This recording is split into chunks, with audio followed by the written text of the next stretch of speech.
And this one really piqued my interest. I noticed it yesterday, which is an article on the BBC, which is titled thus: Rural Racism in Dorset. Why is our countryside 98% white?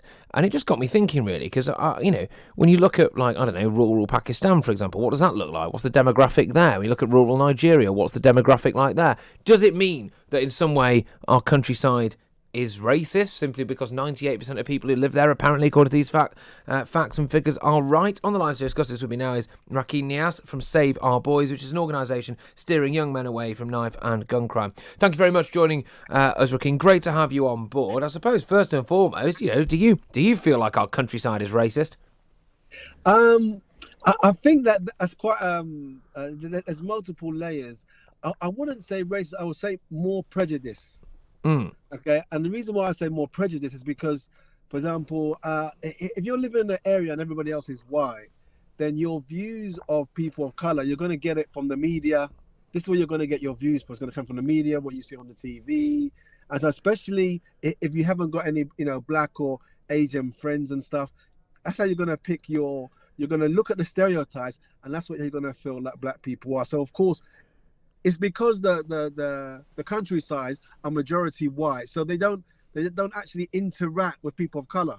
But for example, if you're born in like London, there's a high number of people from ethnic minorities. It's a totally different experience. Yeah, I suppose my big question is, well, what do we do about this? Because it's not as if there are there's barricades up around the countryside to stop people of colour moving there. It's not whose fault is this? It's not the people. The people of Dorset haven't all got pitchforks and burning crosses on the front lawn, have they? You can move to Dorset if you want. It exists. There's houses there, Yeah, no, absolutely, I agree. I think a lot of it is to do with like wealth. Okay, because when you first come here to this country, then you'll live in the UK, you'll live in London, in the city where it's much cheaper. And what you'll see actually is that as the ethnic minorities get more wealthy, they are starting to move further out. They are moving further out into the countryside, and they have different ideas, they have different thoughts about what they want for their children, so they do start moving out. But then also as well, there is that idea as well that you like to be around your own. So for example, when you do move to an area where you're the only black person in the village, then definitely you're going to face some prejudice and racism.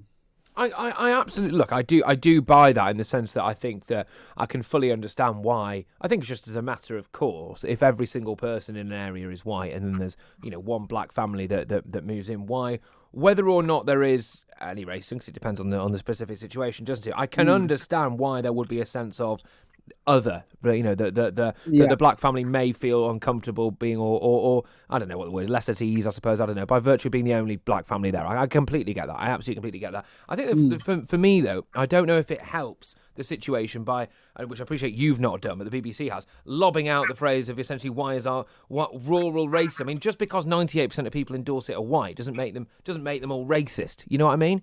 Absolutely. I agree, because I think what we need to be really looking at, there's a massive movement at the moment which is called decolonizing the curriculum, which is actually looking at education and looking at how we can actually put a more ethnicity into the curriculum. So when we start looking at authors in English, there was an article which was that only 1% of the authors were black.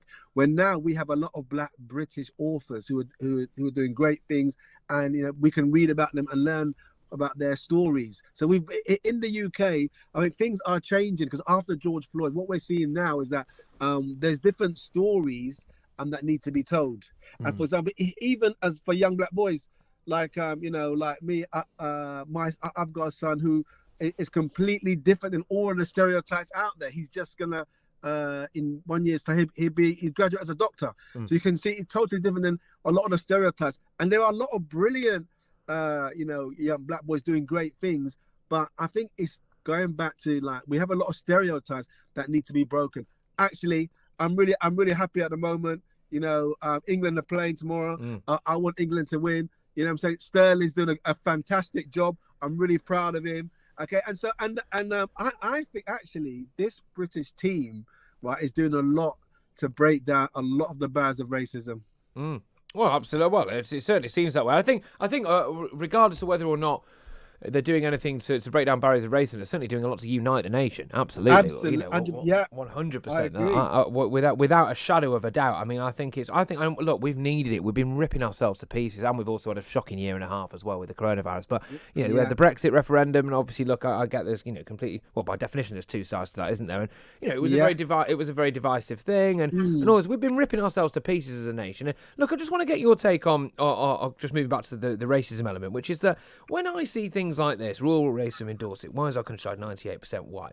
And a part of me thinks, does stuff like this and looking for racism absolutely everywhere, does it diminish sometimes when there are very real cases, quite real and obvious cases of racism, when you're looking for all the kind of unconscious elements of it, unconscious bias and things like that? Does that sometimes detract from, you know, the fact that actually sometimes racism is just staring you in the face? Yeah. I mean, okay, you do have.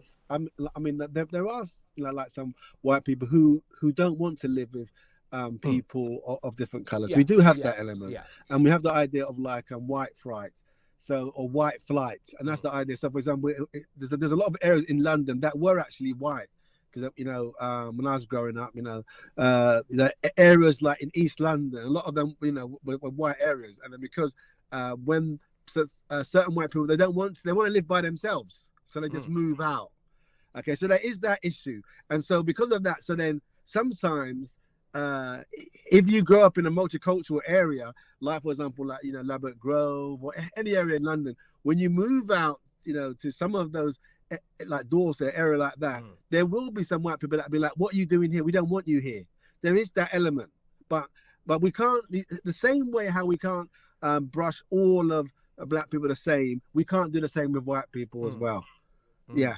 Do you feel, just lastly, do you feel like that sometimes happens? So I personally feel that. I mean, I think the phrase "straight white male," right, you know, gets thrown out about that. And don't get me wrong, I'm not crying myself to sleep at night. Please don't misunderstand me here. But you know, at the same time, there's a lot of generalisation that comes about, like, you know, and I do have a bit of an issue when people talk to me, I think, a lot about things like, well, my unconscious bias, and it's well, it's like, you don't know me, you got no idea who I am, you don't know anything, you don't know how any of my thought process works, to be honest with you. And I do wonder, are we generalising? And I know that there are stereotypes, obviously, as you well know, there are stereotypes about people of colour. I think there are starting to be stereotypes increasingly now about white people as well. And my point is, I don't think any stereotype's good.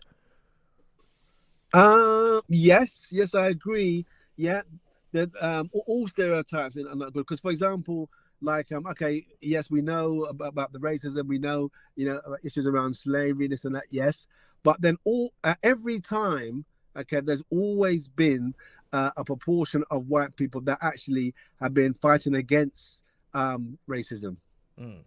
All of the time. Issues, even at the time, even if you go to the Black Panthers, okay, they had supporters. They've always had supporters, always been there. But then I think an interesting thing is sometimes, like being like a white straight male, sometimes if you haven't got any black friends, you might not ever have experienced any type of racism before. It's just like, you know, when I think about Megan and her husband, he actually says that, you know, before that I was married to Megan, I didn't even understand what racism was. Of course he didn't.